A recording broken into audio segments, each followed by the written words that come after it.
Once upon a shimmering starlit evening, in a kingdom where moonlight draped the hills in silver and the rivers whispered lullabies to the stars, there lived a girl named Ella.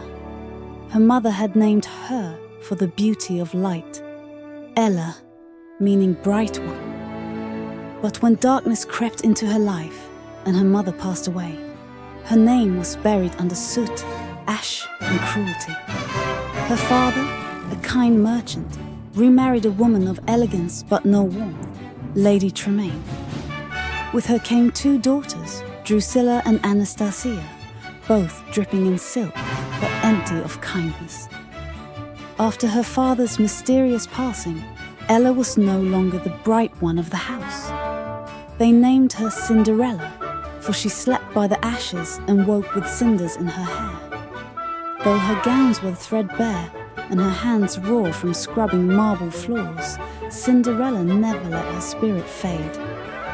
She sang to the birds who brought her berries, whispered secrets to the mice who mended her hems, and danced barefoot under the moon when no one was watching. Her heart was gentle, yet strong as starlight. One morning, the kingdom buzzed with excitement.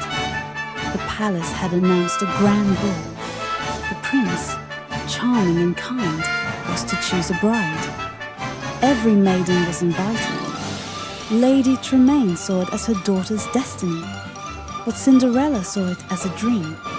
She worked tirelessly, stitching her mother's old gown with beads of hope and thread of wonder.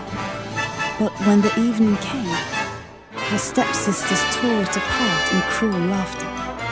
As they left for the ball, Cinderella fled to the garden in tears. Then came a twinkle, a sparkle, a shimmer in the breeze. From a swirl of golden light appeared her fairy godmother, radiant in robes of moonlight mist. "Dry your tears, dear child," she said with a smile that melted sorrow. "You shall go to the ball."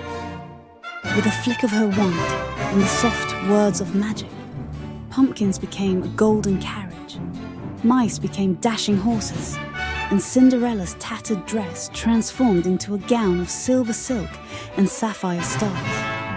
Glass slippers adorned her feet, delicate yet unbreakable.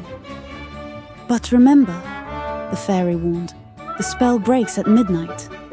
At the palace, Cinderella's entrance was like dawn, breaking across a dark sky.